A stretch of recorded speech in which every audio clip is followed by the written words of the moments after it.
Now, all right. So this is the eye model for your test, your final exam in Anatomy 2A for the winter 2014 semester. First of all, this is going to be the right orbit, and I know this for a couple of reasons. One, nasal bone is here. Right here, you see the hooked muscle. This is always the superior oblique muscle that's anchored to the medial part of the orbit of the eye. This is the lacrimal gland, which is always found superior and lateral on the eye, and all of those things indicate the right orbit is what we're looking at. Here you see the nerves coming in through the superior orbital fissure in the back and the optic canal. The optic canal would be the one that goes straight to the eye, and then cranial nerves 1, 2, 3, 4, and 6 all pass through the superior orbital fissure, innervating the different muscles of the eye. So let's do innervations first. There are 6 muscles in the eye that make up skeletal muscle, voluntarily controlled movement that you're capable of with the eyeball. The muscle that goes straight into the top, straight into the side, the medial side, and below the eye are all called rectus muscles. They are superior rectus, inferior rectus, medial rectus, and lateral rectus. The superior oblique here that anchors to the medial aspect of the eye, the bone there, and the inferior oblique muscle are going to allow function for looking either down and out or down or up and down and out or down and in, and up and out. These muscles that are anchored medially on the eye are going to be innervated by 3 major cranial nerves, and the formula that I would remember when I'm learning these would be the LR6 SO4O3. LR6 is referring to the lateral rectus muscle, which is innervated by the abducens, cranial nerve number 6. So the lateral rectus, this muscle right here, LR6 is done by cranial nerve 6. SO4, the superior oblique, this muscle right here, is done by the 4th cranial nerve, the trochlear nerve, and all the rest, the O3 is all other muscles, the other 4, which would be inferior rectus, medial rectus, the superior rectus, and the inferior oblique are all done by the 3rd cranial nerve, oculomotor. That's the O3, right? So each muscle is innervated by a particular nerve that provides you a voluntary movement of that eye, and if it's a muscle going straight in, then it just looks up, down, left, or right. If it's an oblique muscle, the eye will be turned downward and out, or upward and out. These muscles will allow you voluntary movement and can fatigue easily, causing twitching in the eye if that occurs. Here on the model, if I turn this, you can see structures that we've already learned. This is the cribriform plates of the ethmoid bone. Right? This is the frontal bone right here. Here you can see the frontal paranasal sinus, which warms and moistens the air that you breathe. And here you can see the nasal concha with tissue covering them. This would be the middle nasal concha, and here is the inferior nasal concha, part of the maxilla. Right, so you can see where the optic nerve passes out of the sphenoid bone. This entire bone here would be sphenoid. Ethmoid is here.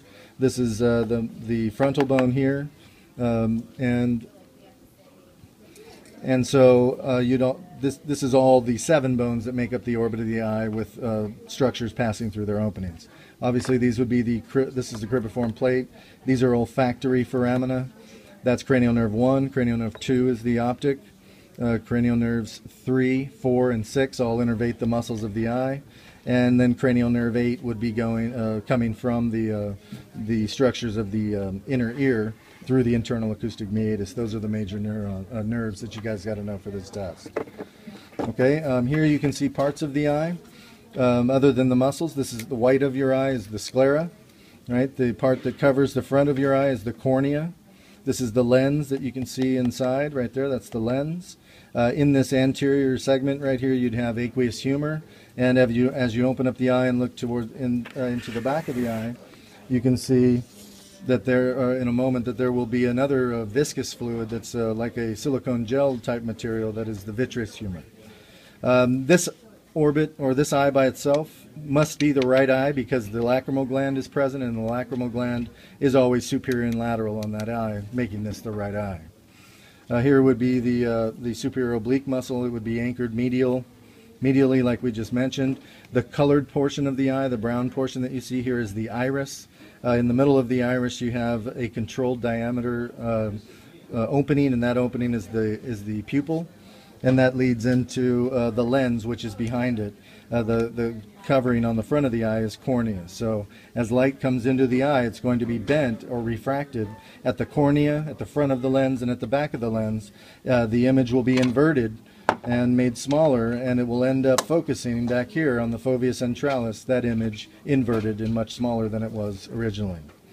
So this back portion that it's hitting is the retina, this entire back portion here. This right here is a group of muscles called the ciliary muscles. These ciliary muscles control the diameter of the pupil, and if there's more light, that pupil would contract and constrict, because more light means less of a need to have light through that opening. If it was dusk and darker outside, your pupil would dilate, trying to get as much light into the retina as you can get with that image. This structure that's serrated along its edge is an accumulation of ciliary muscles that are sort of vertical here, and it's called the ora serrata, and it arranges all those muscles so that when they shorten, they pull and dilate the pupil, or when they relax, they will constrict the pupil.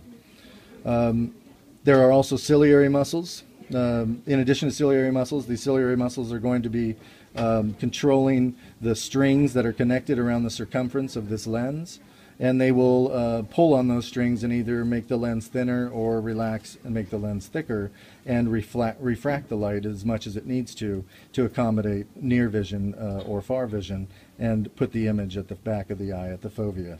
And this is all referred to as photoreception. You can see the muscles that I just mentioned before on this model, and those would be seen here. The superior oblique, this is superior rectus, there's medial rectus, lateral rectus, underneath would be inferior rectus, and the inferior oblique muscles, all innervated by cranial nerves 3, 4, and 6. Study.